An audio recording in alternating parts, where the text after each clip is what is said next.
Welcome. Some people are nervous about this, anxious. That's great. That's a great feeling because you know what? That means it's important to you and it's important to us, and those are the kind of players we need on this team.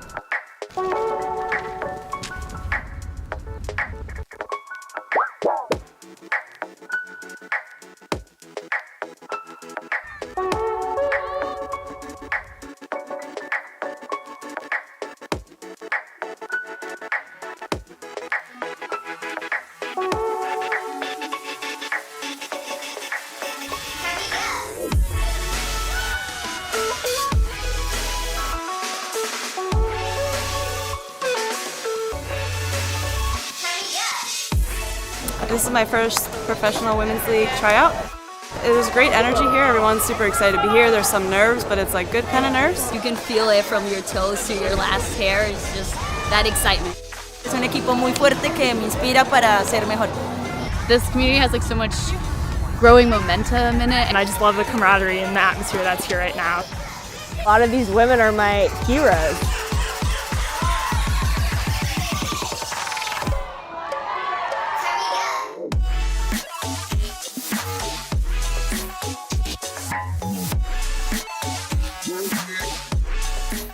I thought last year was hard picking a team. This year is going to be even harder. It feels like an impossible decision right now. There's just so much talent that came out that the challenge ahead of not just selecting this team, but then going forward, it does seem daunting. This is a talented league. Next time you have the opportunity to do something like this, you should take it, because even if you don't make the team or you don't think you're ready, the amount of learning that happens with the coaches and the scouts that we have is invaluable. So to take yourself to the next level, do things like this.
The New York Gridlock Sports Performance Team Match Fit Performance.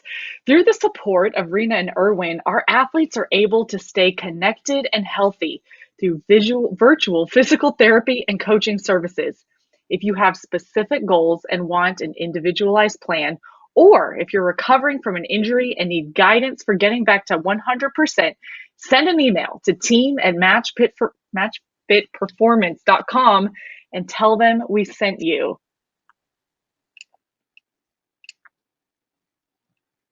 This rewind is also in support of New York Gridlock's second mutual aid campaign. The team is raising money for the Black Trans Protestors Emergency Fund and will match up to $5,000 in donations. To make your own donation, you can go directly to the Black Trans Protestors Emergency Fund website. Then make sure you DM us with a screenshot of your donation receipt link. That link is going to be in the chat that you'll see on the Facebook Live. Another way you can participate is you can purchase limited edition New York Gridlock Pride gear on the VC website. VC will also be matching donations through their website at ca.vcultimate.com/collection/ny-gridlock. And we are so excited to be with you this Saturday evening for this amazing rewind of New York Gridlock versus Austin Torch. I'm Emmy Fitzgerald, joined by Andrea DeSabato from the Gridlock, as well as Val Pinillos from the Torch. Thank you both for joining us here. So excited. So Val, we'll start with you. How are you? How's your head? How's your heart? Where are you? What's happening in your world? Yeah, absolutely. I'm doing pretty well actually. So I'm currently in Austin, Texas. It honestly was a beautiful day today. So my head and my heart are feeling pretty good about today in particular. Dealing as well as possible with like the global pandemic and the general sentiment across the country. So dealing with that as best as I can, but overall feeling pretty good today and really excited to be here with y'all. Wonderful. Thank you so much. So Dre, we'll go over to you. How's your head? How's your heart?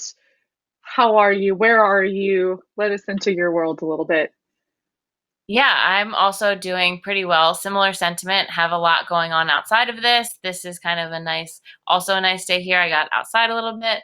But loving that we're doing this. My heart is a little bit nostalgic that this would have been the PUL championship weekend this weekend, and kind of getting back into Gridlock and seeing the game again. But yeah, doing well. Head and heart are in a good spot right now.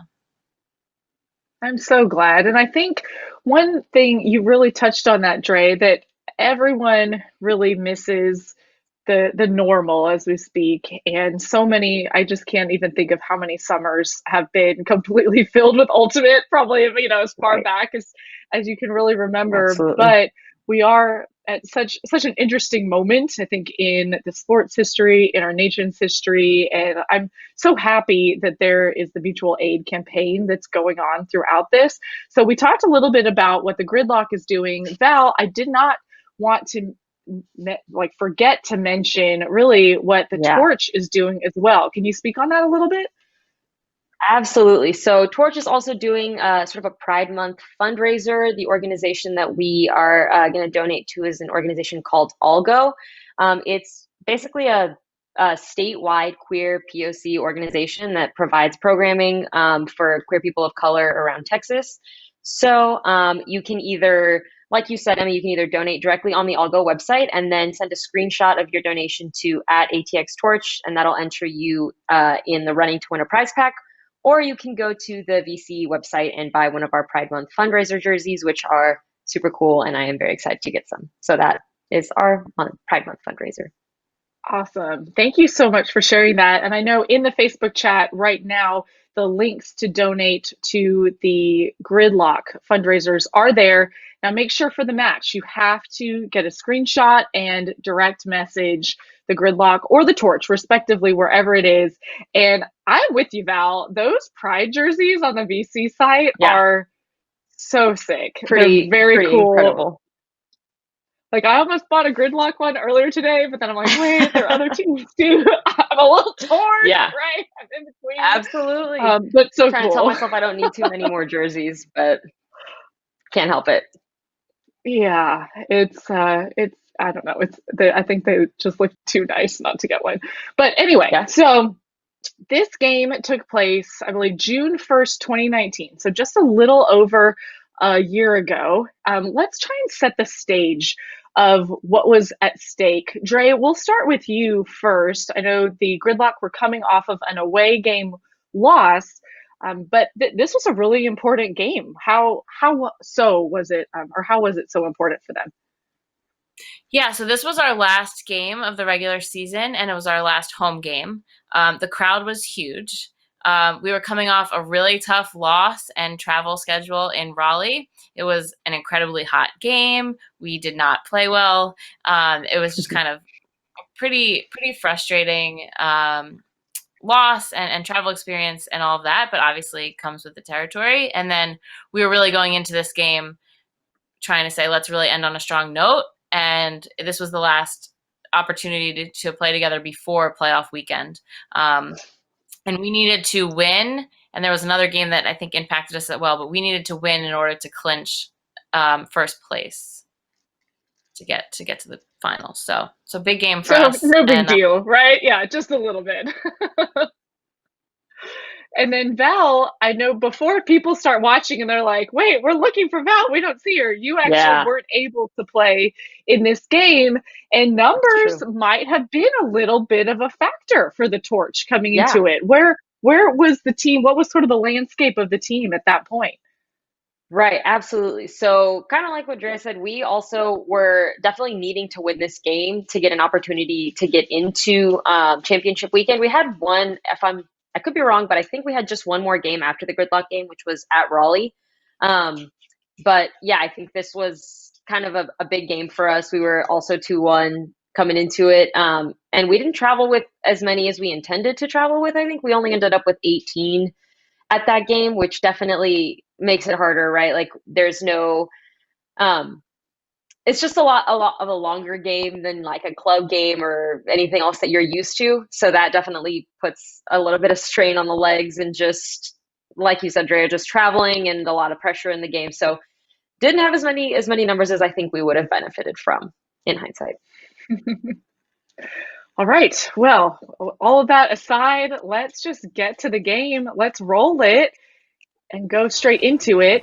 If you're watching, please make sure you comment and let us know where you're watching from. I think that's always really fun to see. There's so many metropolitan areas represented on this rewind. Also, if you have any questions for Dre or for Val, you see their Twitter handles listed there. You can reach out to them, or you can throw a question into the comment stream and we'll get to those throughout the game. So Dre, the Gridlock started on offense. So what, I mean, obviously you're trying to score, but what was your thought process in this first point? Yeah, I know we kind of put our main O-line out there. We were looking to just move it aggressively and go kind of confidently. We didn't really set a play. We knew what stack we were running, and other than that, we were just saying like, let's go out there and just like get the first point underway. And it ends up being a pretty sloppy point, as you will see in the next current. A long point. It is a long point. Yeah, so didn't have like a super play. There's a lot of turns back and forth. Yeah, no specific like that this is what we have to go out and do, but just kind of like let's attack, let's be aggressive off the bat. We do have a question in the chat that asks, why is Cassie on the O-line? And this person, Travis, is currently rocking her jersey in Boston. Super awesome. Do you know that, Dre? I do, a little bit, yeah. So Cassie is just a phenomenal all-around player. One of our top. So she, it is very important to, and I overthrow her here, unfortunately. But yeah. Oh, it was still a great break. It was. Yeah, we needed some defenders on the O-line. So Cassie, Tulsa, and I actually both played a little bit of D-line in the beginning of the season, and then we're moved to O-line about halfway through to kind of get a really powerful O-line and make sure that we had people on the O-line that can get the types of Ps that Cassie can. And if you see there, like this Callahan by Linda Morris, it's really set up well by Cassie's mark. It's a really aggressive mark, a really athletic mark. Sarah Johnson stops the upline cut, fully makes her person go upline and then turn the corner, and that only makes them have to go break towards their own end zone, and that's where Linda's allowed to capture it. So marks like that and kind of having Cassie's aggressive nature and energy is really important to an O-line. So a little unconventional. She doesn't do that on Fruit Squad, but it was awesome. I think that really just shows her versatility as a player too, and that's something else that I have noticed watching, pole games in general, is seeing players in a different role than maybe they are on their club team. But I mean, Val, that Callahan, I mean, that is just not the way. Danny's a close friend of mine, so that's just not the way that you want to start the game. Yeah, absolutely. I mean, coming into a game, especially like this one, like we said, a lot on the line. You want to come out strong. You want to come out clean. And like Drea said, it wasn't exactly the cleanest point on either side. There were a lot of turns and a couple turfs. But yeah, I think it was important for us to try and get that Callahan like out of our heads as fast as possible so we could focus on getting the job done. So Totally. I mean, how about this? Like the backhand, just Sharon to, was that Katie? Yep, then to Elise. Yes. Which, if I'm not wrong, Elise, that was like a handler eject, like straight from the handler set all the way to the end zone, taking care of business. And just, keeping an eye on what's happening on the field. I feel like a play like that, it was just so clean. I mean, that is just such a beautiful throw in, probably some of your top players on the team. How does something like that kind of help the team move past? Okay, yeah, the first score was Callahan, not great, but then you can really see what you're capable of here. Absolutely. Just knowing that, we may have had a Callahan and maybe had a little bit of a mistake, but knowing that deep down, we're still able to grind and do the things that we know how to do, the things we practice doing, and just like get into that zone where you don't have to overthink everything, where it's just, it makes sense, right? You catch it, you hit Sharon up line, she hits Katie, it's all a flow, it just all makes sense. I have a friend that calls that's like breakfast, right? Yeah, all the fours. Yeah, say what you were saying, Dre. I was just going to say it was all down the four side, too, and we were forcing backhand, and I think, that's the aggression we wanted to start the game with. Like, we're just going to go at them, like, take what they give us. And yeah, that's kind of what we wanted. Instead of this, well, I think...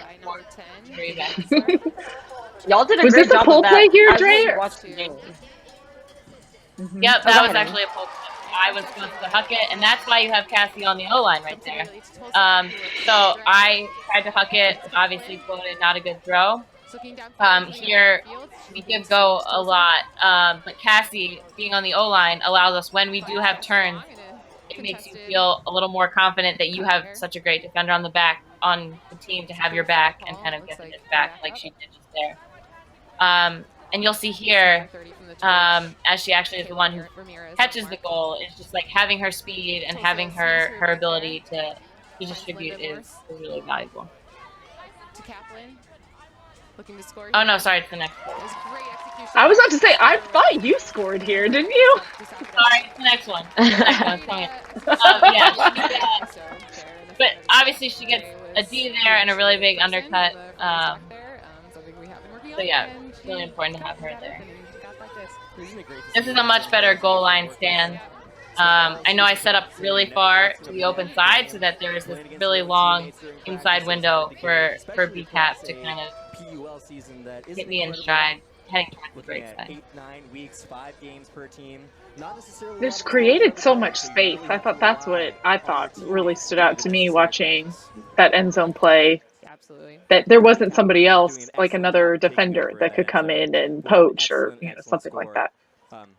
Yeah, that was something we worked on a ton. I know like Sarah Johnson and Linda are very good about stretching the stack all the way back, giving the front enough room, having three handlers out so that if we need to swing, we can. Really giving the person at the stack the room that they need to create. Lauren Woods, Trisha Smith, Chelsea Leader.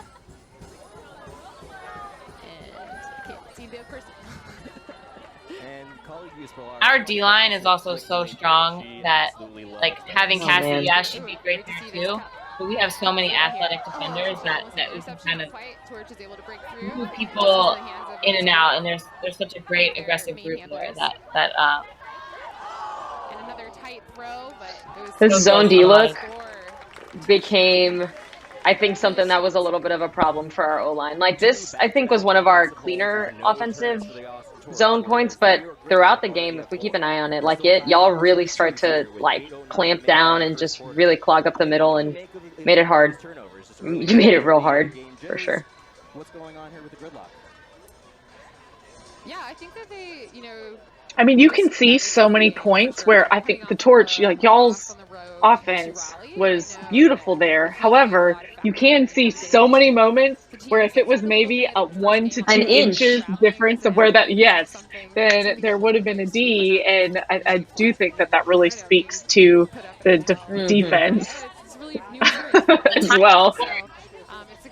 The time to score is so different. Like, we're taking multiple possessions, multiple shots towards the end zone and missing, and the torch was just so clean off the bat. It was kind of like moving it down the field, not many turns. Yeah, there's a small margin, but I think it was still like, okay, they came to play, they're clean, like, we need to step it up. Dre's looking to swing the disc and finds Tucker downfield. Something that I thought was really impressive. So obviously I wasn't there, but listening back to the game and then hearing from my teammates, just it was like a generally kind of a windy day, and looking at how crisp all of the gridlock throws are. Yours in particular, Dre, you're like throwing a lot of really sharp flicks and just great. Generally, just really impressed with all of the throws coming off the gridlock line. Yeah, we had to make a lot of throws in this game, so they definitely forced us to play more possession. Instead of longer hucks, shorter points, they said, we're going to make you throw to each other and have to complete a lot of passes, and that definitely weighed on us. In the handler set, here we had a pretty good handler motion, but there was a lot of touches per possession for us, and that was definitely a challenge. And that's the Cassie goal I was talking about. That is an say, insane grab. That's a Cassie Wong moment right there, right? Yeah, for me, I know it was a tight window, but I kind of, I like get this in cut, and as I turn, she's like already in motion, full speed to that cone, and I can just kind of like give her the edge to her shoulder, and I know that she'll go up and get it like that. So total confidence in her, and that's kind of why she was really valuable for us. Yep, truly unselfish play by the gridlock, not necessarily cutting to get the disc, but opening space in this big field that we have over here. So Dre, did you all have mini camps? I know there were, so many different clubs represented, and besides clubs, just metropolitan areas that, it's kind of a significant honestly, I would say between the torch and gridlock, because Texas is very large too. But was it difficult, Dre, I'll start with you, to really get that chemistry, knowing that there were so many different, very large metropolitan cities represented? Yeah, that was kind of the narrative before the season too, was like, wow, Gridlock's pulling from so many teams and so many cities. Are they going to be able to do it? It was important to us to practice together, so I know the Philly crew would drive up to New York as much as possible. We didn't do a ton of pods last year, so we were in person with each other playing scrimmaging as much as possible the whole time, and that was important for us for the first year. For a team with so many different areas represented, we wanted to make sure that we gave ourselves the best competitive advantage that we could.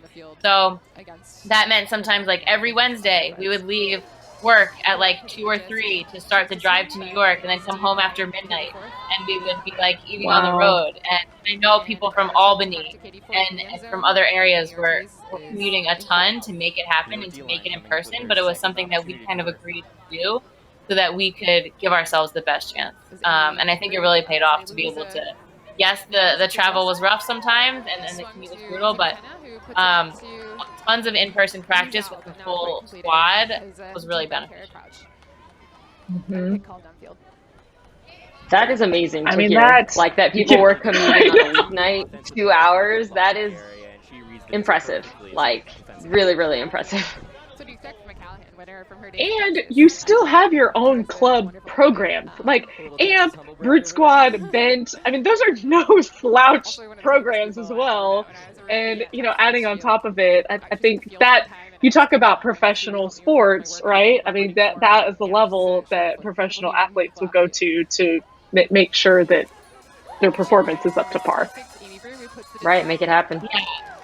Yeah, there were times where it definitely wasn't pretty. We were tired, we were struggling, we were oh my gosh, we're in this traffic, or it's pouring rain, and we're driving through this torrential downpour to get to New York.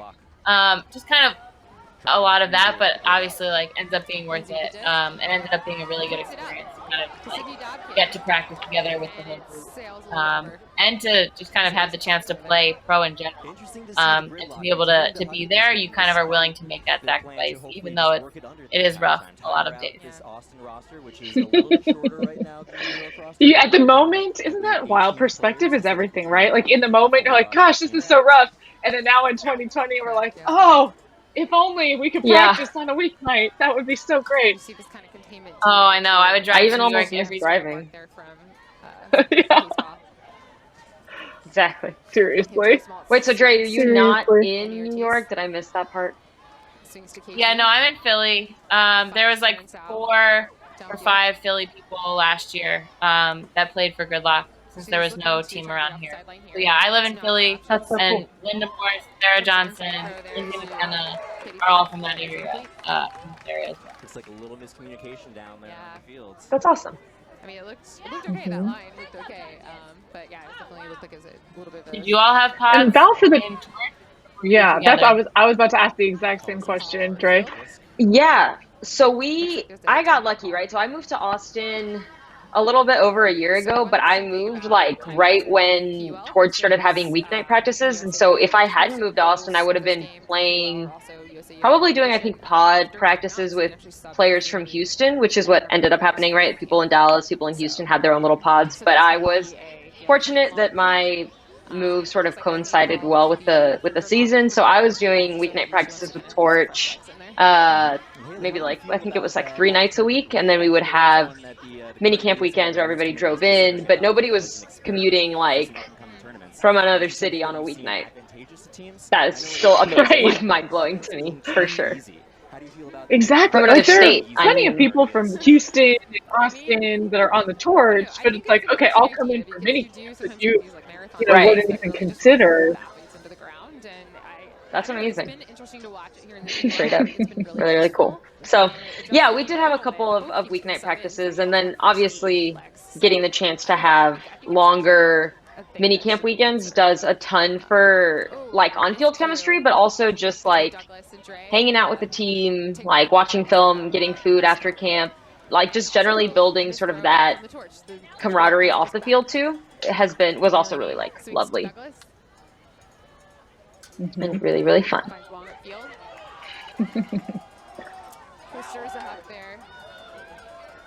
I don't know if it's this point or the next point, but one of these goes on for like over 10 minutes. Oh. It did seem windy. I could see on the jerseys. This is not a great shot. Of course, I bring it up where you can't see that clearly, but when you see the 7 lineup on the line, you can definitely see the breeze going through the jerseys, and that just definitely has an impact. Oh, totally. We want to remind everybody to make sure you participate in the mutual aid campaign. So the Gridlocks is Black Trans Protestors Emergency Fund, where they'll match up to $5,000 in donations. So to make your own donation, you can go to the Black Trans Protestors Emergency Fund website, and that is in the chat, or you can purchase limited edition Pride gear or Torch gear on the VC website. And again, VC is also matching the donations. For those not aware, Black Trans Emergency Protester Fund is a partnership between 4 organizations to raise funds to support Black trans protesters with resources, medical care, and bail. If the funds aren't needed, they'll be distributed to Black trans orgs work to minimize violence against that group of folks.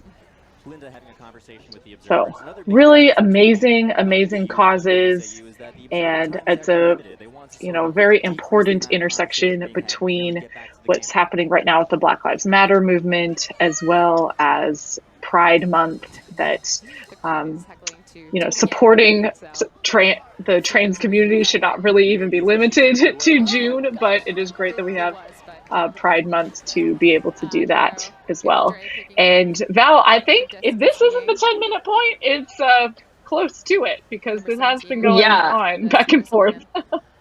Yes, if I'm not wrong, actually, I think you're right. This is the 10-minute point, but there's also like more than 10 turns in this point. So generally, like feeling this whole first half is, at least for the torch, maybe getting a little bit of our jitters out. I don't actually know if we reduced our turns in any of those subsequent quarters, but that's the feeling when you're on the field, right? You're like, oh, this first quarter isn't going perfectly. We've had a couple drops, we've had a couple miscues, but that's just, you know, getting the jitters out is what I would say. But this point is definitely eternal and difficult.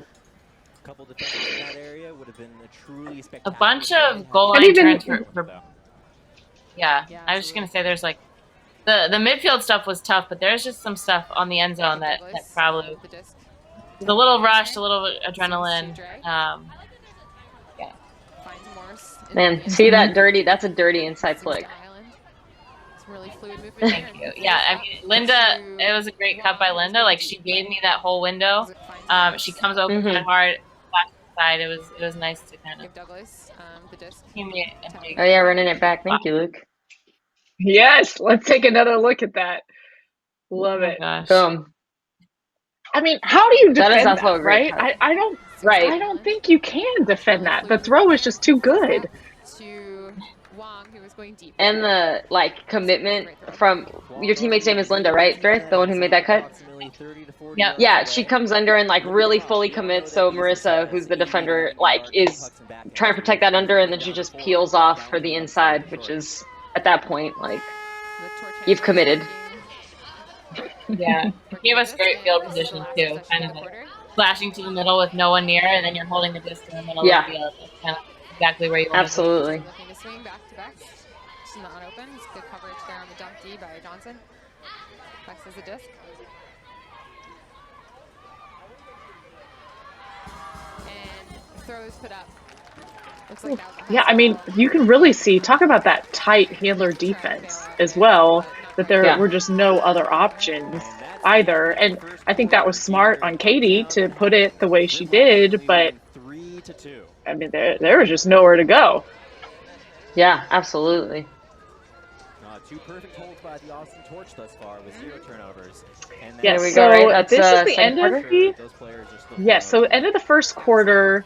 Val, explain to us the difference in time, you know, clock expiration rules in PUL, but between depending on what quarter it is. So for first, second, and third quarters, if the clock runs out and you're still playing, then you get to play out that last possession. So if the Torch has the disc and the clock hits 0, you basically just play either till a turn or till you score. And then the fourth quarter, then you like play for a buzzer beater, basically. So that was something strategically that we tried to make a point of, not just specifically in the gridlock game, but across the whole season, is that if we're, you know, running up toward the end of the quarter and we have possession, it is infinitely better to play slow, take the 100% shots, and just methodically get it in rather than trying to like rush something when we know that ultimately the possession will stay with us if we just can play it cool. So that's something that I think was different from the first year, and just like a fun way to try and stay mentally engaged in those 3 quarters. And I love it. I also love the offense right here from the gridlock too. Yeah. yeah, that was a really strong way to end the corner. Stasi, an exceptional thrower. Totally executes the puck to Lauren Wood, who yards ahead and going full speed. Lauren, one of our fastest players for sure. And when she's running in a straight line, you should probably put it up. Stasi gives the full field, kind of takes the pressure off there, and then just like is willing to go up line for the short finish. So we didn't take enough time off the clock, but good way to do it. And I think we kind of ran mostly 1 O-line and 2 D-lines. So we would keep some people between the 2 lines, but would kind of switch up which 2 we would play and alternate there. So that gave us some flexibility in terms of what defensive looks we could do, and if it was an end of quarter D line versus D line before that, it gave us some variability to kind of play with whatever defense. I think that makes such a difference too, especially in timed games like this, that versus USA Ultimate or with diff that is more to a point amount, because the strategy is just different on the personnel that would make sense for that moment. Chelsea leader with the fill. Catches the disc, looking downfield. But I think here's another example of really great spacing too, Dre, from you all's end zone offense. Yeah, amazing that you can still have a pick though for all the spacing. Yeah. We actually look pretty far from the handlers there. I would actually say we need to like come in a little bit. I know that's something that like is ingrained in me from AMP as well. Definitely something that is stressed there. But here, it's just the stack is so far. In terms of spacing from each other, it's good, but spacing from the handlers, that was like a really long way to have in front of the stack. Try and get Chelsea leader in the back corner, not quite completed. That would have been so sick if she completed that catch. Oh my gosh. Right into the back of the end zone, yeah. Yeah. That's like no knock on that player at all, because I think that the throw didn't hang long enough to be able to, but I like where her head was at trying to make that happen. One of her favorite throws, so. This is one of those points where I feel like the three-person cup really starts to like wear on our offensive handlers, and y'all just start to really see all the spaces we want to throw to, and it just starts to get really difficult. Trying to contain the torch movement. Yeah, I mean, I think we had to switch it up. You were kind of moving it on our person defense at will, so we wanted to say, okay, what can we do? Can we put more pressure on their throwers, make them have to play more aggressively? You were kind of doing the one and done, and kind of had any look. Right. Not quite able to, but there's a swing to Trisha Smith. That's a good point. Even just junking it up, you can see there the turnover was something that would normally be completed, but there's just certainly just more reps required, so that leaves more room for error. Tryout tournaments this weekend, so pick up the pace a little bit, and then all those things that generally are really easy start to become a little bit harder. Which is 2 hours away. Again, we're really far there, and we kind of have a lot. Yeah, that is really far. It's really far. We have a lot of people. Kind of the handler. It confuses the handler set a lot, offensively and defensively. Some people are running back. Some people are like, should I go up to fill that big gap? And then you have people kind of cutting each other off. And that definitely happened on the O-line too. There were times where we're making double cuts, and we're kind of not sure where to go. And like right here, you see she can't. There's like no good throw upfield to a person that's close enough. That's probably an inside break if the stack's closer. So their defense kind of made us have to go back to handler and handler to handler more than cutter to cutter. And I know something that we wanted to work on all season was more cutter to cutter continuation and stop kind of relying on the handlers to touch it between every single time a cutter catches it. But Torch's defense kind of put that pressure on us to have to go back to him.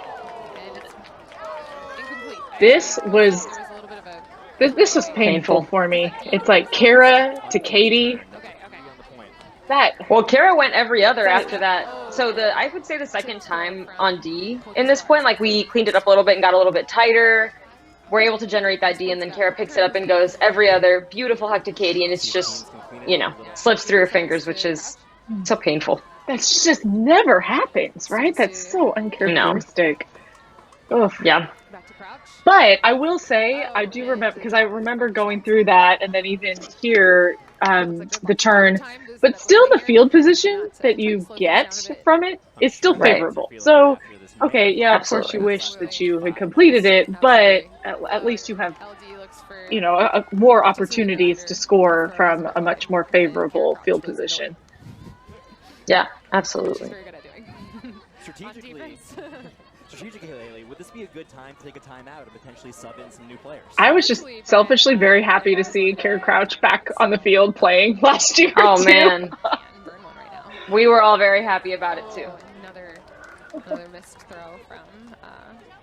Man, so many attempts on the end zone at this point for us, just slipping through our fingers. Down with those throws in the past has traditionally been an excellent receiver for both Showdown as well as UT Austin. Right, and you even think that huck look, I mean, that's a Julia Schmaltz, who's a tall, athletic receiver, And, you know, clearly the throw was too high for her, but generally speaking, you can throw maybe not the most pinpoint look to her, and she's just so athletic that she can go get it. So, okay, we have a question for both Dre and Val. We will start with Dre first. What things do you love most about the PUL, and what things do you hope to see tweaked or changed in the future as players?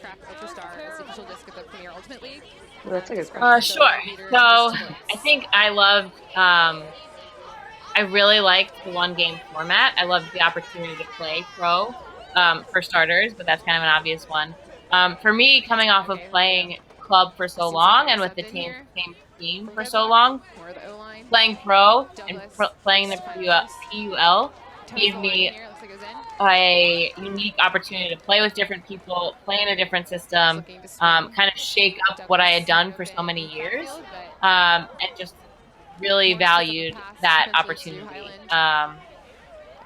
and kind of loved that. So just like loved the one game format, loved the pressure, loved the crowd, loved everything that the PUL kind of brings that that the AUDL had brought for so many years, and just kind of like switching that to being able to do it. I wonder what I'm talking about here.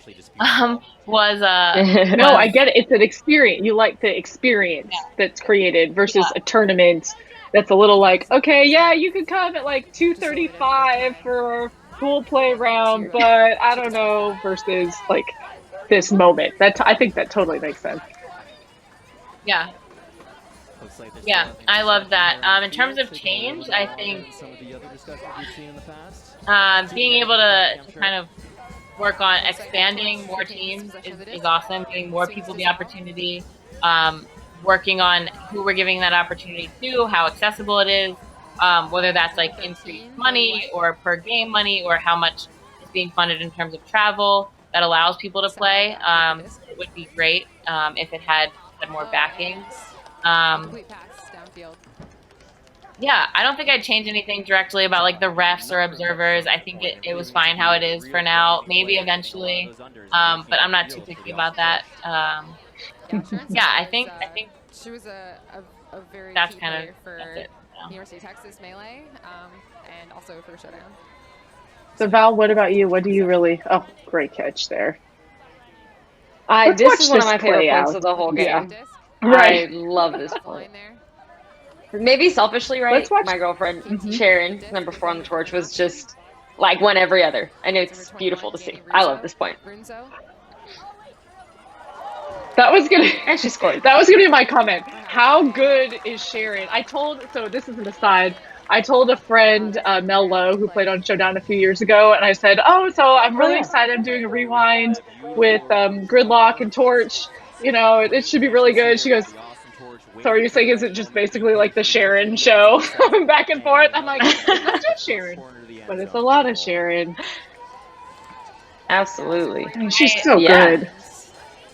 Yeah, I just got broken big time there to kind of remove this. I know I like go really wide to swing wide to prevent it, and then I rush really aggressively to stop the mark, and I'm like, oh, she's going to throw inside, and as soon as I get it, around. And that catch, I mean, yeah, I just, there's like, what can't Sharon do, really? You know? You know what? I agree. 100%.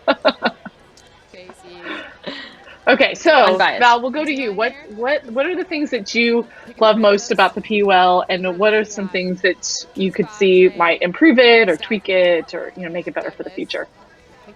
Yeah, maybe to sound like echo a little bit what Drea said, but I love the opportunity to play like you said. Texas is a huge state. There's tons of teams. There's a lot of women who play mixed that I normally wouldn't get the chance to play with that play on the torch. Like playing with Danny was super fun, and then playing with last season I played with Sky Fernandez, who I wouldn't have gotten a chance to play with otherwise. Like just getting the opportunity to play with other really incredibly talented women from Texas that I normally don't get the opportunity to play with, and also traveling to play it with teams that, again, a lot of the time I don't get the chance to play against, or even travel to places that I don't normally get to play in. Like just the added benefit, I guess, of playing pro, like you said, just on the fact that it is pro, but then just all of the benefits that come with that, getting to play against lots of people. Like I probably would never have gotten to play against Drea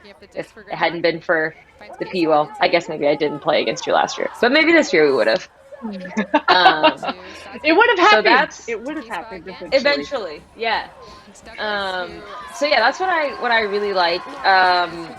Maybe I think what I would have changed is, if I remember correctly, last season we didn't play like every team in the league.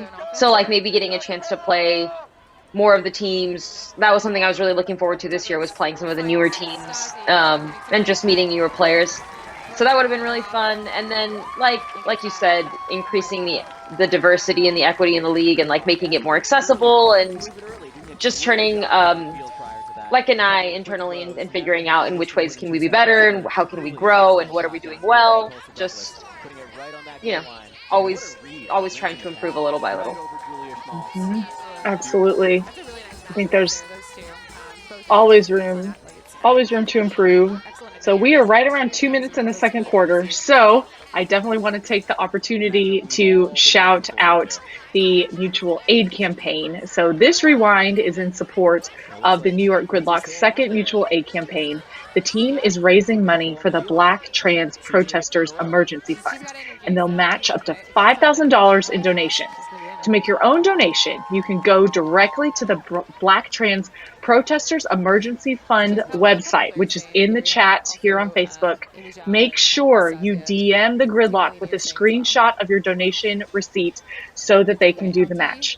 You can also go to VC Ultimate's website, where you can buy New York Gridlock Pride gear. You can also buy Pride gear from the Torch as well, and VC will also be matching donations through that link.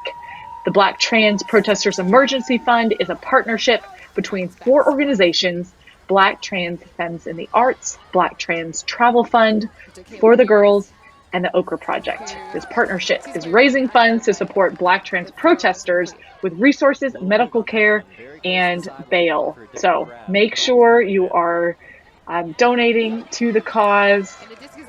Oh, I finished just in time for a beautiful hug. And also a good D, but I think there was a call. Something I wanted to shout out, I guess, just about opportunity and the PUL too, is this was echoed on our last Gridlock call, which was last Wednesday. And there was a lot of players that expressed how important it was to them to have an outlet like the PUL and Gridlock that is involved in so many charities and in doing so much of the advocacy and activism work. That it's kind of a great place that if you don't know a lot, you can learn from people that do, because there are a lot of people working on it every day. And if you do a lot, you can still like find more ways to get more involved and to help out through Frisbee. And so that's something else that like has been really important to people on Gridlock. I just wanted to echo that too, that I think like a lot of the work that our organization has done, and other teams in the PUL across the league, I think it really shows that you can kind of use this platform to do great ultimate, and then add activism in when and however you can. It looks like there's some communication there because Amy pulled off of that. I love it, right? And I think that even the founding of the PUL is really centered around looking for more opportunities, for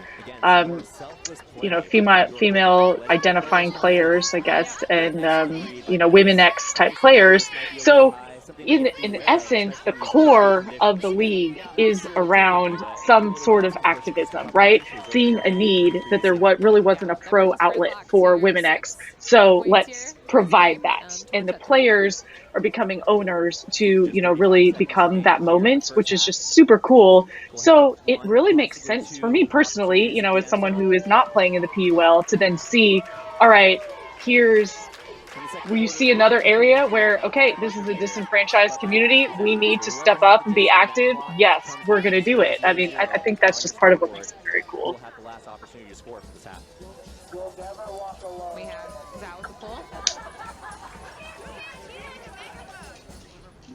Maybe something else I would change about the PUL is adding a buzzer beater at the end of the first half, just for fun. Like, personally, I enjoy that little bit of like extra fire underneath me, knowing that I've only got like 10 seconds to get the score. So I agree with that too. I know that there was a lot of debate last year, and part of the reason they went 3/4 of finishing it out was because of the injury aspect that happens when there's buzzer beaters and kind of trying to limit that. Totally. But I am on board. I think, you know, you can, when it is a timed game, I like the pressure too, and I think if you're gonna time it, you might as well time it, and not like 3/4 Yeah. of the point and 1/4 buzzer beater. So it's either you are okay with buzzer beaters or you're not. But I agree, the hybrid is something that I kind of had a little bit of a problem with. Is that difficult then to adjust throughout the game, where knowing that, okay, the end of the game, yeah, this is it, and it could potentially be, you know, whether you win or lose.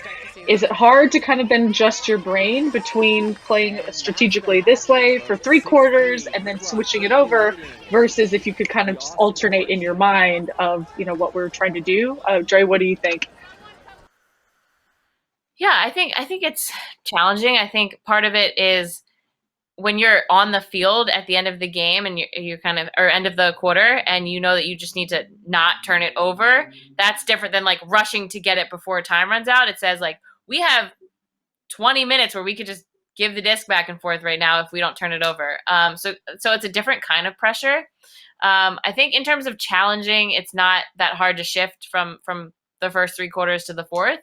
But I think the shift is kind of in how do you possess when you have all the time in the world and there's no time, and kind of keeping that pressure and that way that you play. I think that is probably just a little more challenging to be like, okay, there's no clock that tells me what I need to do, but I know that I have to be 100% the rest of the time, or we're not going to get a possession back.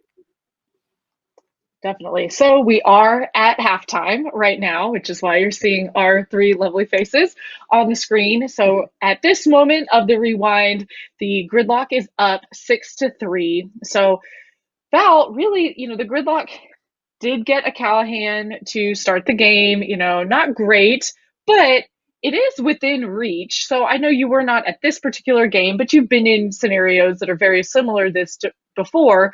So if you are the Torch, you know, coaching staff, what are you saying to the team at halftime, really to stay in it and then come out strong in the second half? Yeah, so I am of the opinion, or like at least I respond best to sort of more like straight up honesty, right? So like a lot of the things that went wrong for us in the first half were controllables, like little drops, maybe miscues, our dump setup like wasn't exactly conducive to a good dump throw, just little things like that. So I would maybe state the obvious, right? These are things that we can fix. These are things that we've practiced. These are things that you all know how to do. This is why you're on this team. You're a professional. You have the capabilities. So just go out there and do what you know how to do. Like it sounds so obvious, but sometimes you just need to be reminded, like, you can do this. That's why you're on this team. It's because you're the best of the people who came to this tryout. You are in a league of athletes, pro athletes, and you are capable. So go with that knowledge, put that in your back pocket, and just go do exactly what you know how to do. It's good. I think that's really good. So with that, let's go straight into the second half. And as we go there, Dre, I kind of want to ask you on your side as the Gridlock. You know, we've seen so many times that, you know, no lead is safe, but you are able to come out starting the second half on offense. So what was really the, you know, the game plan or thought process to start the third quarter strong?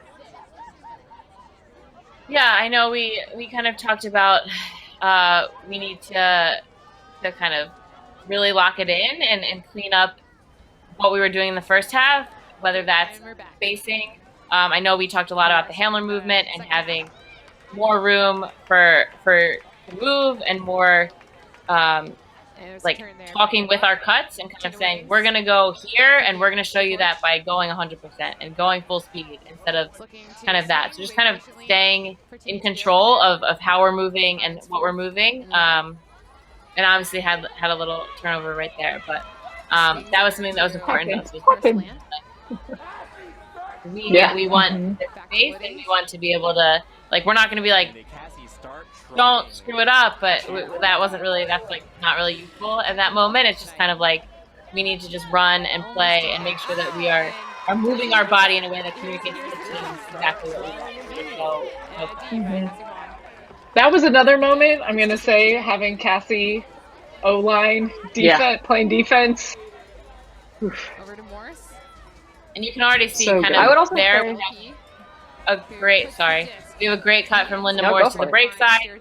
Then in motion is another cutter right to the break side. We can go from me to Linda to another break side. So like having that continuation cutting from our cutters right away was kind of like be in motion early, get to the spot you want to be in. So that we can, and that was really big for that. Totally. Close to where the throw occurs. Totally. Val, what were you going to say? Spirits tapping it in. That the gridlock handler defense was really strong at that point. Like our dumps continually, I think for 4 or 5 throws in a row, lost us like 5 yards each time. So really distancing the handlers from the stack in a way that just ultimately ended up like kind of isolating the handlers and creating the conditions that led to, you know, a turn and then ultimately a gridlock score. So really good work on the D-line. Or I guess maybe that's y'all's O-line. Really good work on y'all's O-line, getting the D. Basically like a glam type of defense, but I don't give away too many secrets. So.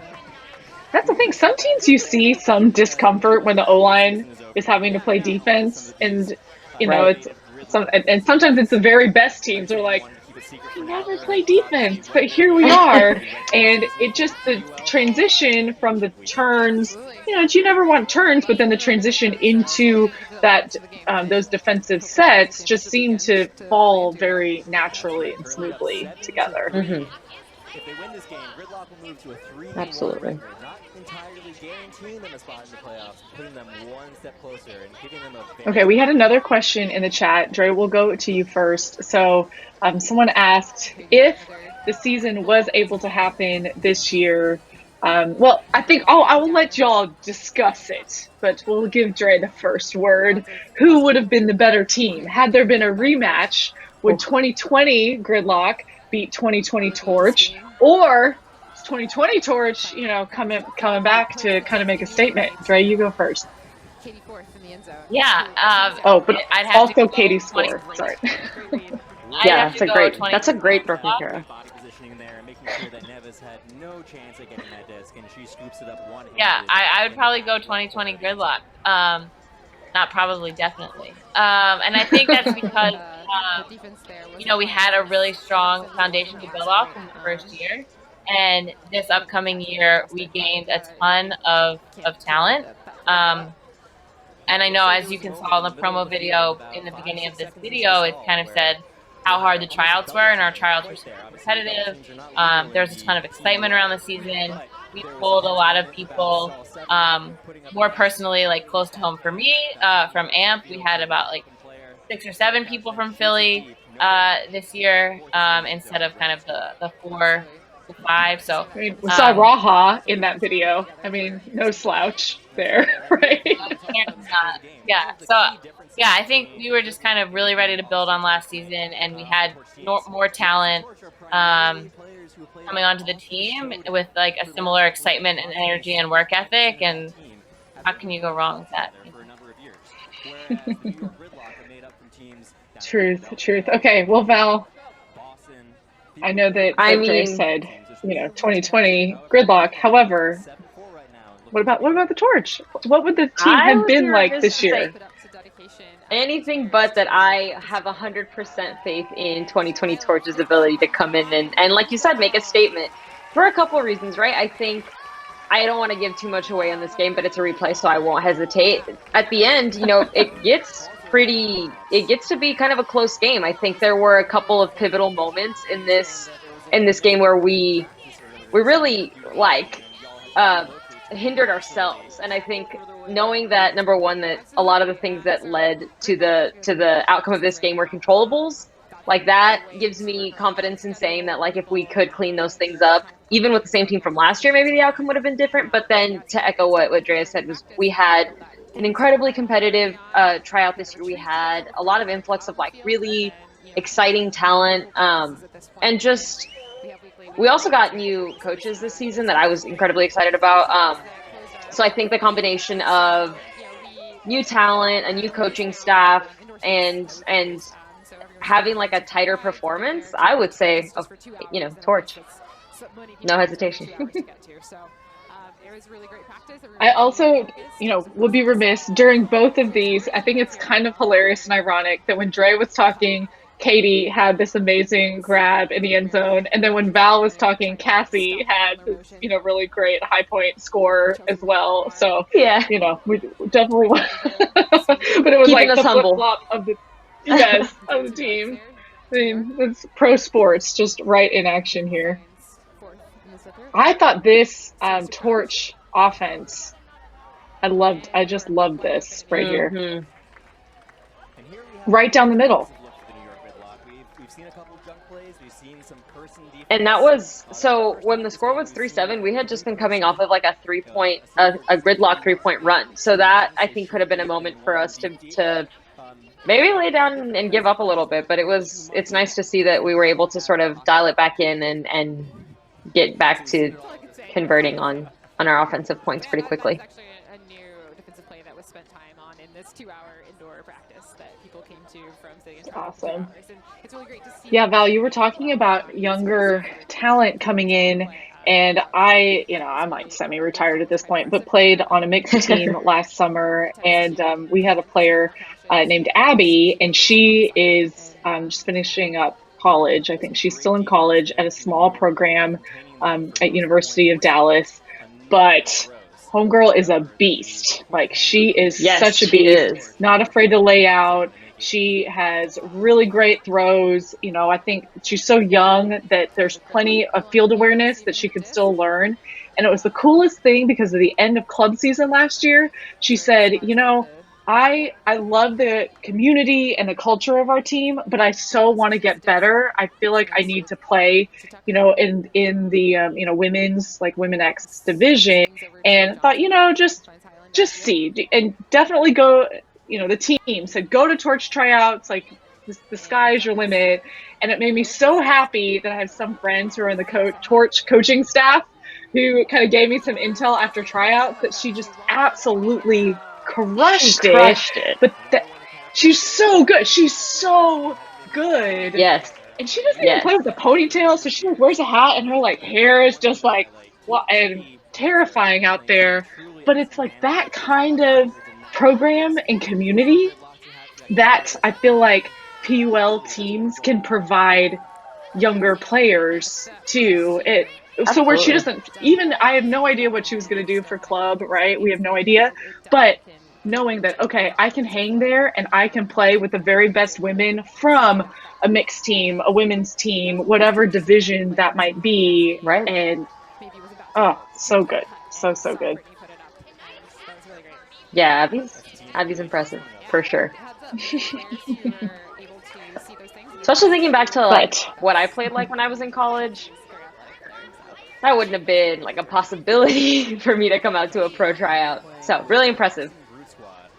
Oh, it's so amazing. Yeah, I just had to pump her up because she's, one of the up and comers from where I played. Oh, this is one of those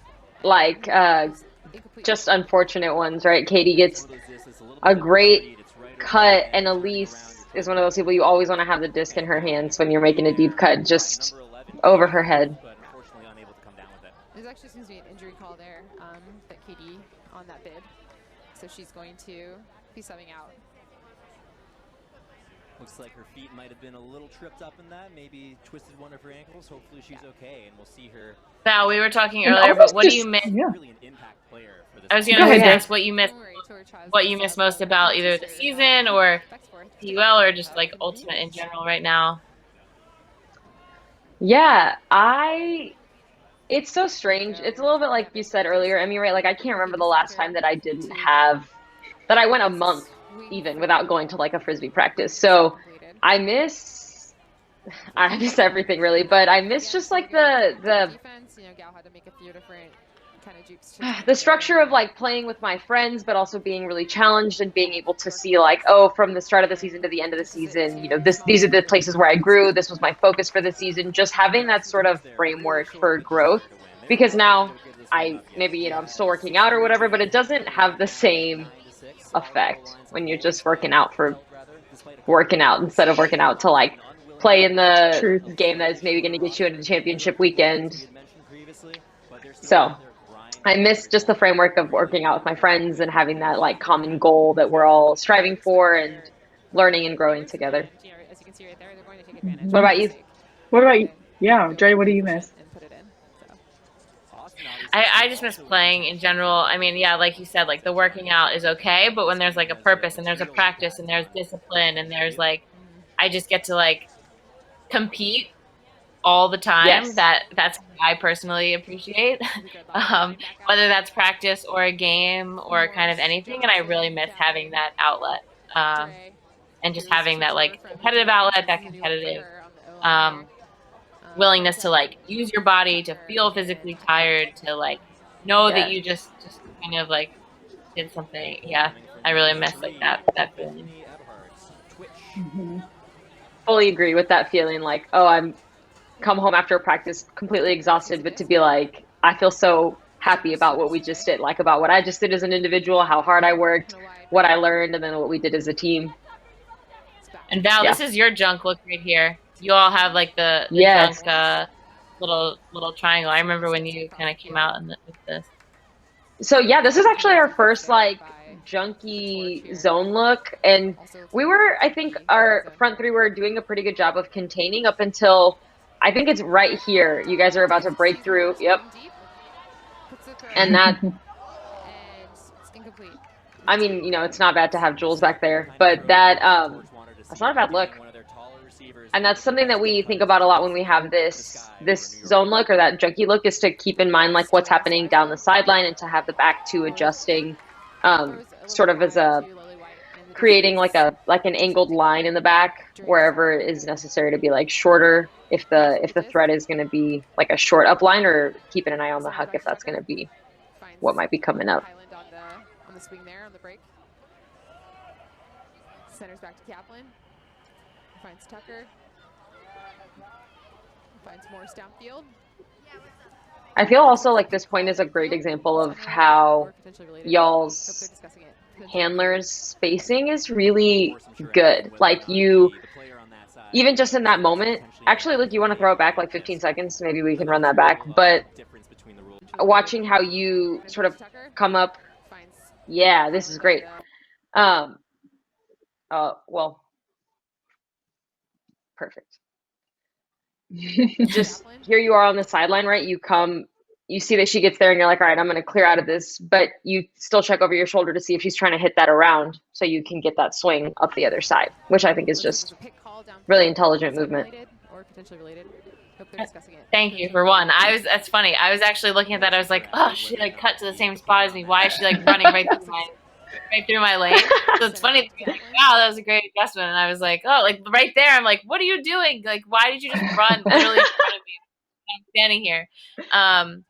So I appreciate your positivity on that. Well, I think even you clearing out created space though for that four-side throw, because the defense kind of had to adjust a little bit from your movement there. Handler movement here, losing a little bit of yards, trying to find something downfield that's open. Also, to your point though, I think there's a couple. Maybe it's in the third or the fourth quarter, but there's a moment where our handlers do something similar, right? We have somebody with a disc and then two people cut to the exact same spot, but then nobody clears. So at least you moved. At least you moved.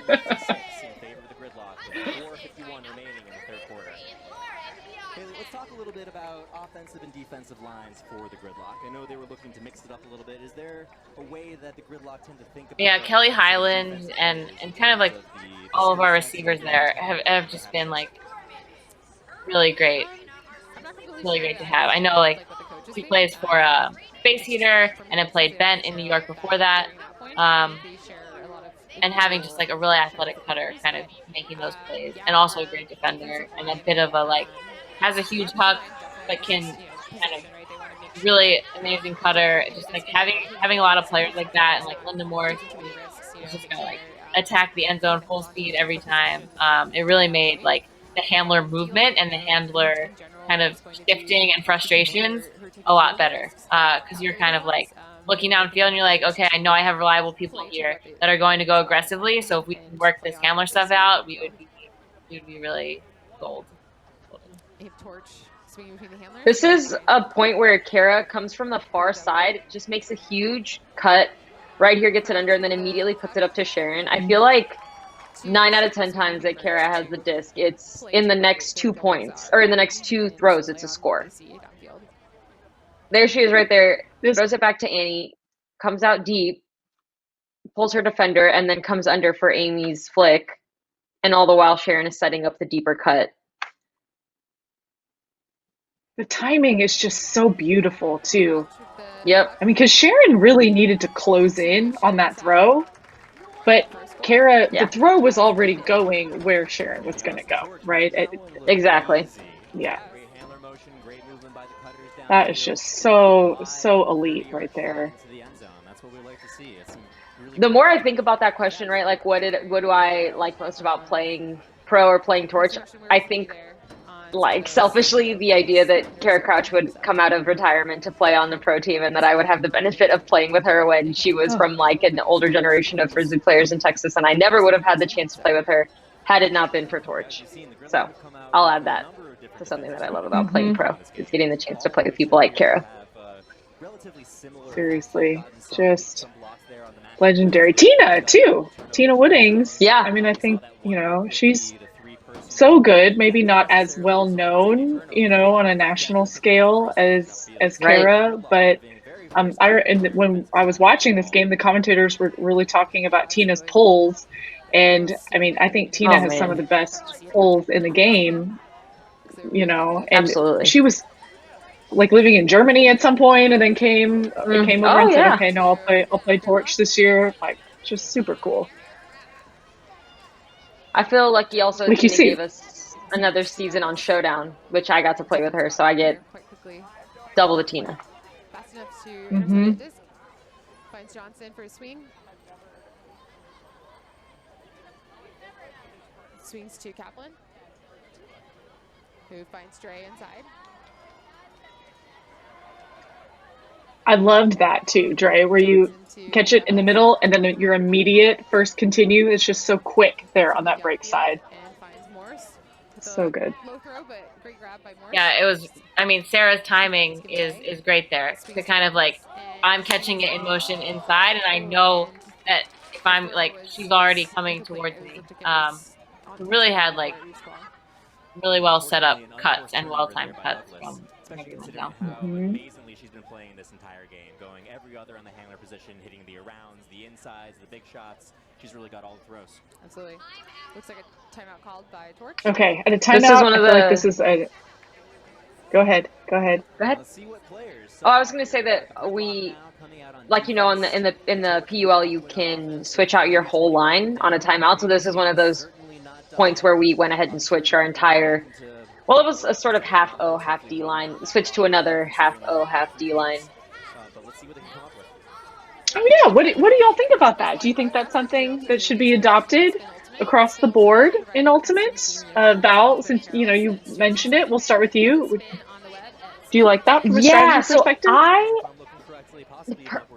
I think there can be a benefit to it, right? If you have a gas that's super line, or a line that's super gas, like after a 10-minute point, you can switch out everybody and get fresh legs. But I think for the most part, I'm of the opinion that like there's a flow to every point, and having the same line on like gives you the chance to really like tap into the flow of that point. And so yeah, I think more often than not, I probably wouldn't switch out the whole line, except for like in extenuating circumstances and a super long point. But it definitely, throws another sort of wrench in it. Also, look at that insane hammer from Sharon, like 30-yard gain to Kara. It's beautiful. Love it. I love it. Yep. And then you're like, is she going to boost it? Oh, she doesn't.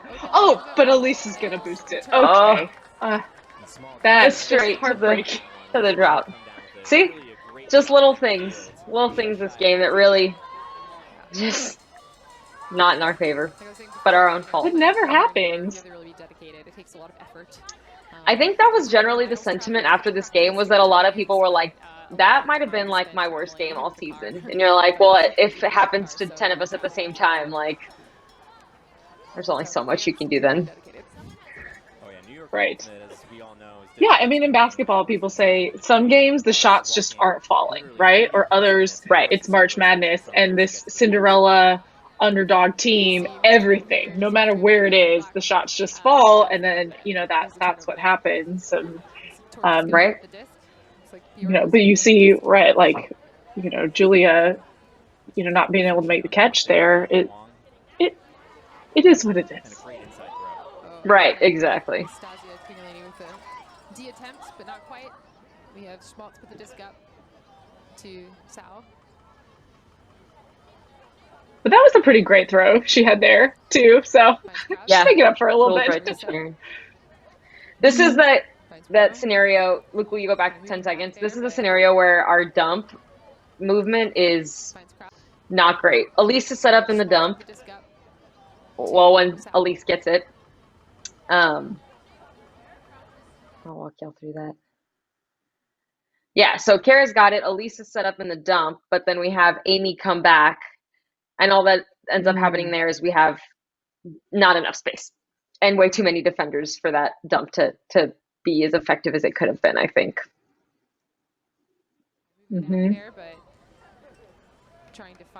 It works, but it's not clean.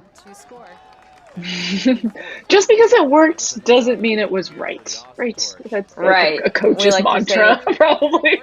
It's not always going to be pretty, but it's always going to be fun. That's one of our preferred cheers. So let's see if the 2 point can go down to 1 point and maybe more. That's right, Haley. I mean, the intensity you can tell is actually starting. Okay, I definitely want to make sure we mention the participation in the mutual aid campaign. So this rewind is the Gridlock second mutual aid campaign. The team is raising money for the Black Trans Protestors Emergency Fund and will match up to $5,000 in donations. So to make your own donation, you can go directly to the Black Trans Protestors Emergency Fund website. Then DM the team a screenshot of your donation link.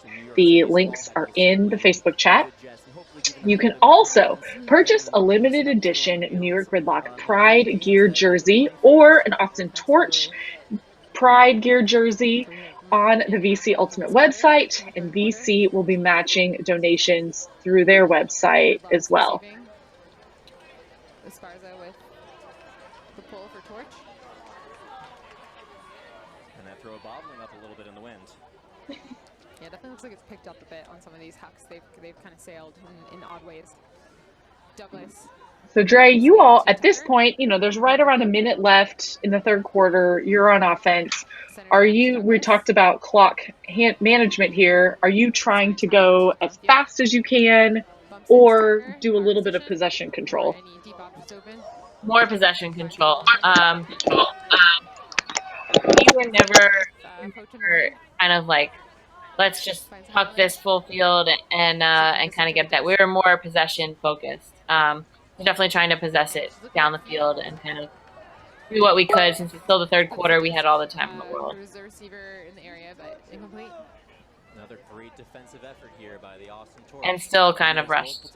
Players coming out of the originally guarding, looking to come in and potentially get a poach block. Everyone has their heads fully in this game now. That's a nice little inside, high release from Bethany. Yeah, totally. Swings it, gets it back. Finds Esparza. Sends it to Twitch downfield. We both didn't do the junk defense very much. Like, we're kind of, this is our O-line, but I think we kind of stopped it, right, after the first half. I don't think we did it much. The end of the quarter there. Yeah, it looked more like a person look. Go ahead, Val. I was going to say that was interesting because Dre threw it, hucked it, and then Gridlock caught it like right as the buzzer sounded. So technically, I think that that became y'all's possession before the quarter ended. But maybe if we'd held on to it and hit an under, that would have extended our possession and given us the chance to try and close that gap a little bit more. And just one of those end of the quarter sort of weird moments.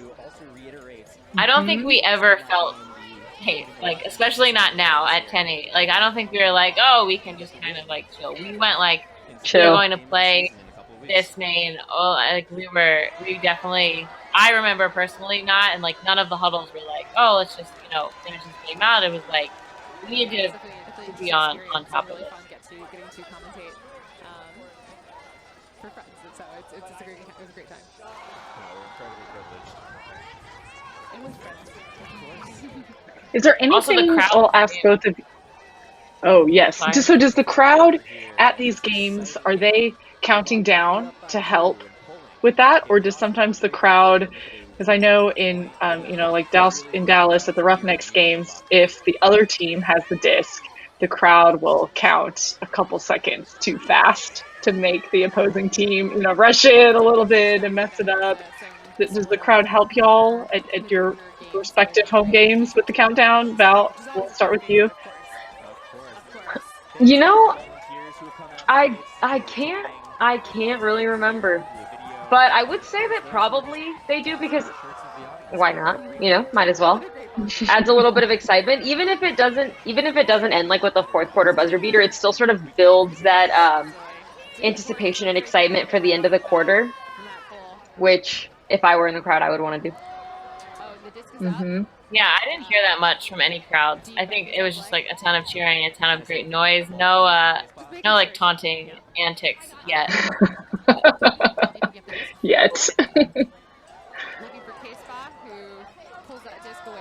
That I thought was a great catch too. Yeah.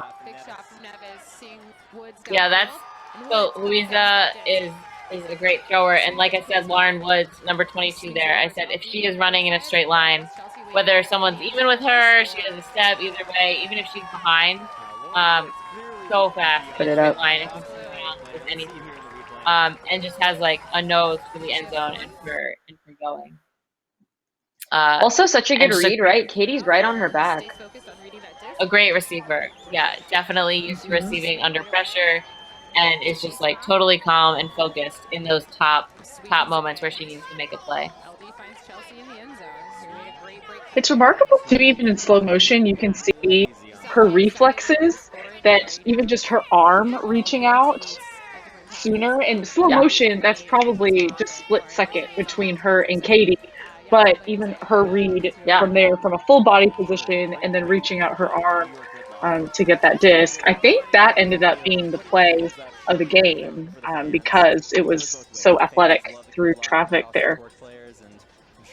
Yeah, she makes a ton of great under pressure grabs, and did all season. Also, in terms of pulling, Lindsay McKenna did a ton of work all season for us pulling, and I thought we talked about it a little bit earlier. Kind of wanted to give her a little shout out on her pulls. This one maybe not as far or as good, but really all season was so consistent and so great to have on the D line, to have her huge throws. I was gonna say, you said her that pull I wasn't noticed. as far, but her defense was right there. Like all the defense was able to get there too. But go ahead, Val. Well, I was going to say that a lot of the gridlock pulls were just like perfect, right? They hung just long enough for all the defense to get down and then dropped right in time. Like really, really impressed all around with the pulls from you guys.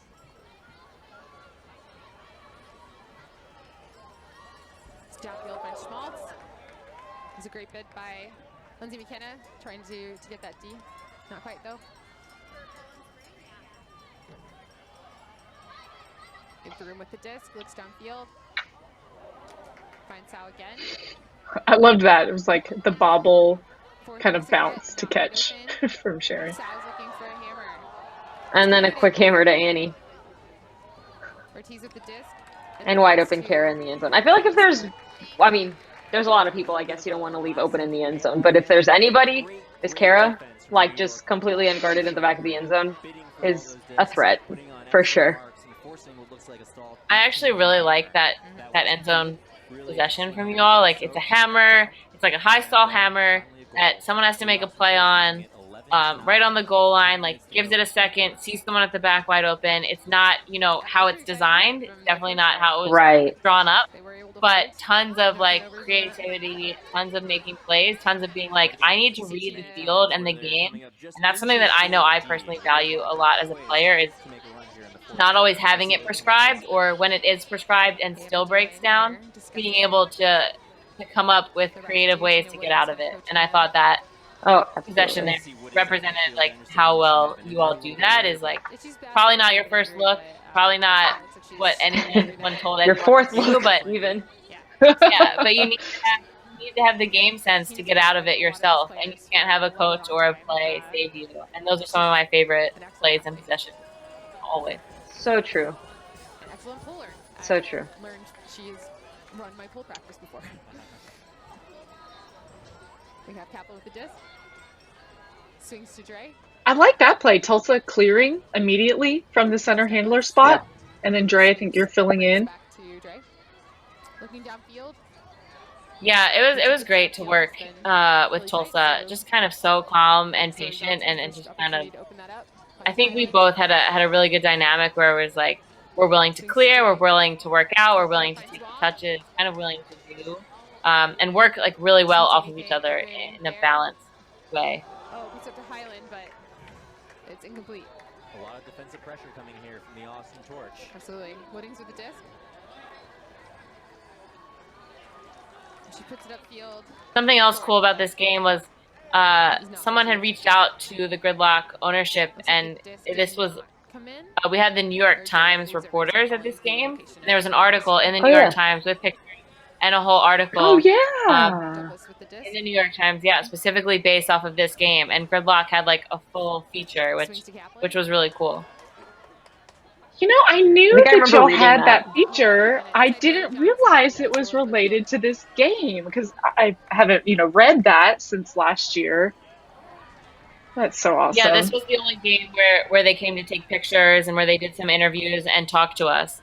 It was about the whole season, but this was the game that they kind of were there and were present and involved. So it was kind of cool to have that visibility as well. I loved that article too because it wasn't just like, oh, okay, there's this team. It said, no, here's a team as part of a league that was looking to, we needed more opportunities for women, female identifying players, and the positioning of it, I just felt was very empowering too. It was so cool. Sometimes it is very clear when you're like, yep, I did job. And Kaplan looking to. This was definitely one of the messier points for us. I think we turned it like 3 or 4 times and then just weren't able to get it back on B. And again, this is one of those cases where Dre, you had it and then hit the break and then swung just all the way up the break side for the score. Oh, it was a pick. And leading to 2 other throws right in that corner. Unfortunately, looks like there was a pick. See where it comes back. Douglas still with it in the middle of the field. I will say, though, earlier this point, Lily White had a sick layout. Almost got the D on Cassie. Didn't do it, but it was still cool. I like that matchup all game, Lily on Cassie. Yeah. I think Cassie Wong's probably one of the best players in the country, perhaps the world. And I thought Lily handled that matchup so well. And she had it the whole game, too. I mean, that is, really, really tough. Matchup for the whole my hat goes off. Yeah, for anybody. And, I mean, Lily, she contained as much as she could. And then, some things, it's just kudos to, your opponent being a really great player. Mm-hmm. Yep. Another silky backhand. Oh, there it is. Oh. Yes, I love that. I remembered right off the bat, you could see the strife and empowerment and that headline, a league born of boycott. I mean, that's just, love that. Yeah. It was pretty cool to have full page feature. In the New York Times. So was that something that y'all set up, like with the New York Times, or did they come to y'all? Or how did that? So I asked before this game to kind of make sure I was saying the right thing if I brought it up. What I heard was that Adam Zangoria approached the owners of Gridlock, and he's a sports writer for the New York Times, and asked if he could feature us. He had played Ultimate for a while, so he kind of knew about it and was like, "Hey, can we do this feature?" That's really cool. Super cool. Super, super cool. And yeah, we're in our junk here again. So I think, I thought we stopped throwing it for a while, and I think we're like, oh, we should probably do it again. Well, I think it definitely does a good job of maybe making our handlers do something a little bit different than they normally do. Oh, the wind. Picks that up and just right over Sharon's head. But yeah, I think the timing was just so great. Definitely makes it happen. Mm-hmm. Died down a little bit in the middle of the game, but it seems to have picked up a little again. Oh, and in turn, Gridlock picks up the disc, but the first throw is incomplete. And they're on defense again. You have the ISO of fourth, but K-Spot's shutting that down there. Bjork swings over to Schmaltz. Oh, and a misthrow there. No, we're all just kind of looking. Oh, what's gonna happen next? to Nevis, who overthrows K-Spot just by a little. I'll say, I mean, the torch, you know, y'all kept it really within 2 or 3 the entire game. But Val, you talked about numbers at the beginning of the game. Sometimes it makes you wonder, had you had maybe 3 more people to get to 21, would that have been enough legs to maybe let some of the higher profile players not play a point to where, you know, let's just, I'll pick on, I would never pick on Katie, but just for a second, you know, the wind throw could be a little different. Absolutely. I think, if I'm not wrong, let me confirm what I'm saying here, but yeah, I think Jules played 20 points this game, played 15 O points and 5 D points. That is a ton of points for anybody to play, even in your, like, peak fitness. Yes. Did you have one main O and one main D, or how did you cross over? Yeah. So we had a main, at least for this game in specific, right? Because we had such low numbers. We had one main O line that was Julia, Katie, Sharon, Kara, Amy, Elise, and Annie. And that was like the main O line. And then we had the D line that we had, I think, 2 D lines, which was pretty much everybody else. And then occasionally, like, cycled some people into that main O line just to try and get a little bit of a break. No, this has been a really exciting game to watch. I mean, obviously for me personally, with a lot of friends on the field, but hopefully for everyone watching at home as well. And I think you said that y'all were trying maybe this game to work the unders and not, like, hit the huge hucks. But if I'm not wrong, this next point is just a monster huck from y'all, like, for an immediate score. So we'll have to see, but I'm pretty sure that this is one of the ones where y'all just, like, case closed.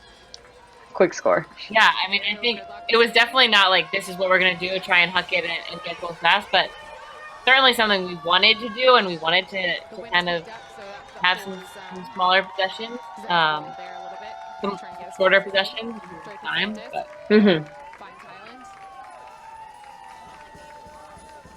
Looking to center, finds Dre on the inside, great throw. Yeah, I mean, just like perfectly placed. You so called it. Yeah, I love the celebration too. How would we title that celebration? He was driving a steering wheel and like stuck in traffic, so it's like she's in gridlock, like Hong Kong. He was very good at celebrations and put some time into them. But I mean, so for me, like, I'm catching that, like, Kelly Hyland makes a great inside throw as I'm pretty tightly covered. I think, like, your handler defense was pushing us out. Like, you didn't want us coming under to get more touches, so I had to go upfield. And as I go upfield, like, Kelly's able to hit me, and as I come up looking with the disc, like, Linda's going. And so it's great for me to be like, I'm coming up from a catch. I see you already in motion. I'm someone that has always been, I'm going to throw it in the first second or two. I don't like to waste time. So just like having cutters like Linda, who I have chemistry with, who I've played with on AMP for a couple years, played Gridlock the whole season with, and just kind of like knowing that she will attack the end zone aggressively and going full speed, and that she's such a reliable receiver, gives me the freedom to be like, as soon as I catch this, I want to give it to you because I know that you'll come down with it. So really valuable to have her and to have that kind of chemistry building from Philly and taking that to New York. And it showed in plays like this that you kind of know that she knows I'm going to throw that. And I have that with Sarah Johnson too. She kind of knows that it's probably coming. If you're going and you have a step or even not, it's probably going to go up. So, I love that. Really and then even from the receiver side, then she knows she's probably really happy. Like, oh, I see Dre's got it, so I can make the cut. That really makes me happy because she will put it. It's just so mutually fun. Yeah. And I when we were watching the promo for this game, I was like looking at Linda and I was like, she has 3 goals in just this promo. I was like, is she like gonna have 15 in the game? Yeah, it was very funny. But yeah, really great player, and her celebrations were awesome all season. Celebrating is not my thing, like spiking and celebrating. I think we chest bumped a couple times, and that's about as aggressive as I get. I'll like spike it a little bit every once in a while if I'm feeling a little bit like spicy, but otherwise I'm not a big celebrator. So to have people on the team that were into that and to do that was like really great for me and just kind of made it fun. Were you a big celebrating team, Val, or no? Yeah, I got more. I would say my celebrations increased like as I started playing more elite, like in college and before I wasn't a huge celebrator, but now I am. It hypes me up. Also, I'm the person who does like the call and response cheer for Showdown, or one of the people that does it. I just have like a booming sort of voice, and I feel hyped up doing the call and response cheer, so it like double hypes me up. I am the exact opposite. Like, I do not like call and response. I am like, please don't like make me yell this thing back to you. But no, I love when people do it, and I love that it gets them hyped. So like to each their own. But that's so fun that I am like, I will cheer and I will pump and I will yell, but like call and response and things like that, I'm just like, I'm not great. You're like, no, I'm not here for that part. Yeah, that's so funny because I feel like AMP is like very much in the call and response, like real everybody cohesive unit together. Definitely cheering, and thankfully like there are other people that have that energy and that bring that energy to AMP. I display my energy a little differently. And it definitely makes it fun for me to kind of get involved sometimes, but not be the one that has to lead it and start it and initiate it. Right. So I'm really fortunate to those people that are willing to do that. And I hope that like I give them something that like I can carry the weight in another part of the game. And they're like willing to take that person on. That's something that just has never come natural to me. Sometimes I fake it, but it's really great on AMP and Gridlock to kind of have those teammates that are willing to put themselves out there and to whether it hypes them up or everyone else up. So definitely appreciate it, but never been my personal thing. And I think that's okay. Everybody has a different energy that they bring. You know, even among captains, a lot of times teams will have the real hype captain and then the captain that's a lot more focused on strategy or more of the bad cop. I mean, that's probably poor verbiage to use in these times, honestly, but one that's given a little more tough love, I would say, and then a little more the hype captain. And so I think that just what makes teams a lot better, having that. Yeah, absolutely. I want to make sure Linda Morse once again. Oh, surprise. Sorry, go ahead. No worries. I was gonna say, we were talking a little bit about like the polls on the Gridlock side. This next poll is probably my favorite poll of the game on either side. It just sits perfectly. Like, incredible last poll. Yeah, Lindsay McKenna plays for a team called Westchester Loco, which is a little bit outside of Philly. in a suburb near there, and just one of their like top dominant throwers on the team. It's a mixed team. She made the U24 Worlds team, and I think she was like an O-line cutter there. And she's versatile. She can handle, she can cut. She has huge throws. Enormous pull, Look at that. like and a great backhand. Yeah, just Seriously, worked on it really well. That is an awesome pull. See what comes out. Perfect timing. All the defense is in position by the time we make our first roll throw. Have a chat with Coach Randall after this one. We have the torch moving the disc. Between the handlers here. It's kind of a wall type zone look. Yeah, here. I was gonna say, doing a really good job of clogging up the middle of the field there, like really making it hard for our handlers. But then Elise gets it, and Elise is magic. It's not quite completed. Looks like there's a foul call. I know, it was a great throw. Oh, what I like Elise's throws, that she has so much stability to her throwing position. Oh, totally. Right? You can even see, like, in her follow through, just how, I don't know, stability is the best word I can say. Oh. And she's got her base really well. Perfect target, too. Yeah. On the back there, but it looks like it was a missed disc. We've got a contested call here on the field. What do you think? Foul or no foul? I think no foul, personally. So the disc is turned over. But in the heat of the moment, you know, you feel something in your back, maybe. I maybe would have called it 2 in the moment. But looking back at the tape, no foul. Yeah, Stasi.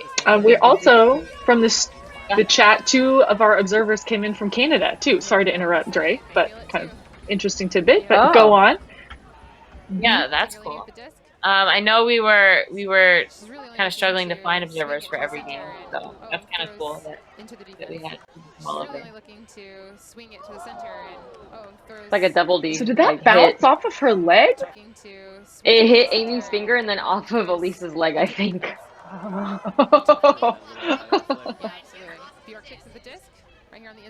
Yeah, Stasi is kind of was a D-line player, also moved over. You said that woman that played 20 points. She's someone that also can go between lines so easily. Really exceptional thrower. And great speed with the disc, with her legs, kind of really awesome. So it's great that like your Mark got a piece over there. Teamwork. Teamwork is right. I missed that last time I watched. Yeah. Fourth quarter, score of 14 for the New York Gridlock, 12 for the Austin Torch. We got 30 seconds left, right? Last little bit in the quarter. Definitely still feels like a very close game that could go either way. Absolutely, and I can tell, you know, Gridlock is still feeling that, of course. Like, yeah, it's hard to see teammates down there and want to be on the sideline to help support. But yeah, it's they seem very focused though, which is really Gridlock commented that Stasi also played with Woods for the Throwback a Color Ultimate team. Super cool. Oh, that's so cool. Let's see what their offensive strategy looks like. They could choose to. Yeah, that was awesome. I think Throwback is probably one of the few tournaments that was able to happen this year before everything shut down, I guess. Throwback and layout. Yeah, I went to layout, and that was like the last games I had. So. Y'all, I did not go to layout this year. Same. I didn't either. Oh, mistake. I was going to go to Windmill this year. I was supposed to be in Windmill like right now. I think it was this weekend. So that's why I'm like, oh, I won't go to layout because I got this other stuff. Right, exactly. Carpe diem, y'all. Oof. I know I should have gone in hindsight.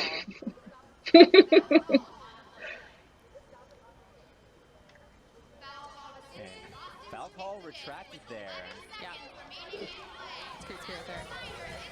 Looks like it's going to be. From number 9, Sarah Johnson. I thought this was a really great put, smart put. Yeah. Not a bad look at all. You know, double covered, also really smart of the defense. Let's make sure we have, you know, 2 people on the cutter in the end zone. You know, I think that's also a little bit that on the rest of our cutters for not feeling deep, right? There's only 10 seconds left. Whatever you're doing, go to the end zone. Like, get in there. That's a really good point. Like, it's now or never, y'all. Let's all get to the end zone and make this happen. I mean, but you can really Yeah. even see, I think we'll have a really great crowd, crowd shot.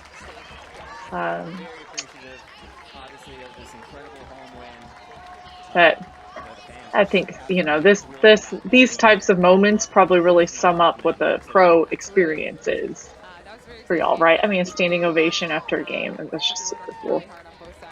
Yeah, there was tons of Best fans feeling. standing up, playing under the lights. Like I just kind of love that atmosphere and environment, and it was really cool to have that opportunity. And Val and I were talking a little bit about just kind of choosing to play pro in general, and like why we chose to, and just like I coached in the AUDL for a season, and when I like heard that this was happening, I was excited. And at first, I was going to help with tryouts, and I was just going to go help scout the team to help Eileen pick it. And then I was like, wait a second, why aren't I trying to play? And just was really like thrilled to kind of have that outlet and that environment that I'd always seen in the AUDL, and kind of getting to play that too was really cool. Oh my gosh, isn't that incredible? I think that's really striking to me from a thought process. Okay, I'll go help out with tryouts. AUDL, I'm a coach. And then, I mean, we saw you out here in this game as, one of the main handlers, like throwing assists and breaking all over the place, that the visibility and the spotlight. And I think, kudos to you for saying, okay, I'm going to challenge myself. I'm going to step out into doing that. But then how much everyone really benefited from being able to see you play in that moment, I think is just incredibly cool. So Val, for you, I love that question too. Val, for you, why pro, why another team in the Torch to play? I think for me, there was a moment, right, where I realized, like, okay, Frisbee is more than just like a for fun thing for me now. Like, I'm good at it. I enjoy it. I like being challenged, and I want to see how far I can go. Like, what is the ceiling for me? What is the limit? And when I found another avenue that I could challenge myself, then I definitely took it, right? I'm a little bit like Dre in that I like really enjoy competition, but I also like continually like challenging myself to try and supersede where I'm at. So that was a huge pull for me, but also just the idea of like being representation for a younger generation of players, and like you said, Dre, the activism piece of it, like that was a huge pull for me as well. Like being representation for other people, for younger Latin queer women who didn't maybe have that sort of representation. So that was something else. I love it. I think that's really awesome. So one last time, I do want to plug the mutual aid campaign. So be sure to go to the Black Trans Protestors Emergency Fund website. The link is in the chat. There are 4 different organizations that this fund is supporting: Black Trans Fence for the Arts, Black Trans Travel Fund for the Girls, and the Okra Project. You can also go to BC's website and purchase either Gridlock Pride jersey gear or Torch gear, and they are also matching donations from that end. Really, really important causes, and really wonderful that we're able to support through that.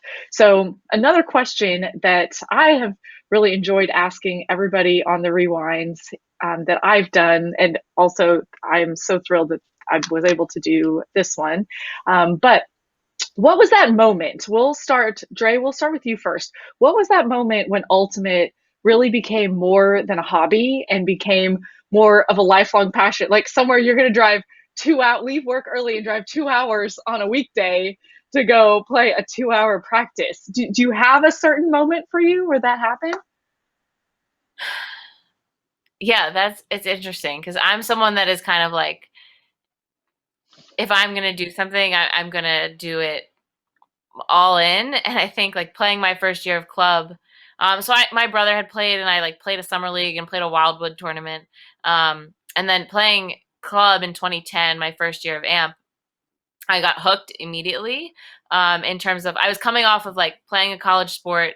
I played lacrosse in college. I left that. I was like needing an outlet, and really was like hoping for something. And kind of when I found Frisbee,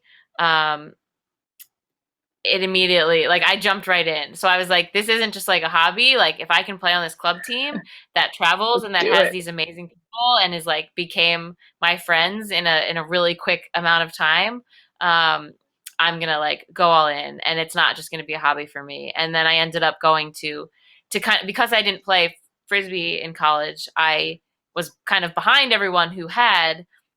So then I was just like, I will pay to go to any tournament. I will go to Paganello. I will play every league. I will play every tournament to give me as much experience as I can to catch up with the people that have been playing for way longer than I have. So kind of jumped right in and was like, this isn't going to be a hobby. This is going to be the thing that I'm going to like jump into. And it's going to replace my like vacancy of a college sport and playing sports your whole life really competitively. So filled the void almost immediately. But certainly in 2010, I think my first year of club, when I was like, okay, this is the thing that works for me.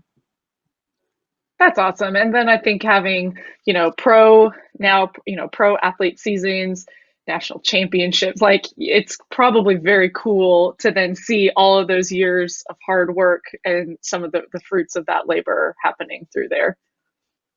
Absolutely. So, okay, let's move over to Val. So, Val, when for you, I know you're a little younger generation, but still very much committed and phenomenal player. So, when for you did Ultimate become more than a hobby, but something that is more of a lifelong passion? For sure. So I did start playing in college, and when I was in college, sort of I got a job on campus to fund my way through my tournaments. But even at that point, I was like, oh, this is something I'll just do in school. Maybe I'll play during the summer, but it was never super competitive, at least the teams that I was playing on over the summer when I was in school. And then graduating, I just, like you said, was looking a little bit for something sort of to anchor me. It was a big transition period. I didn't have a ton of things lined up that I felt like really supported me. And so I dove into Frisbee a little bit and I played. So I was living in Houston and started playing for a team in Austin. And that when I began commuting for weekends and staying, and it was that was the sort of the transition. I was like, okay, this is something I'm really serious about. I'm going to put all this time and effort in.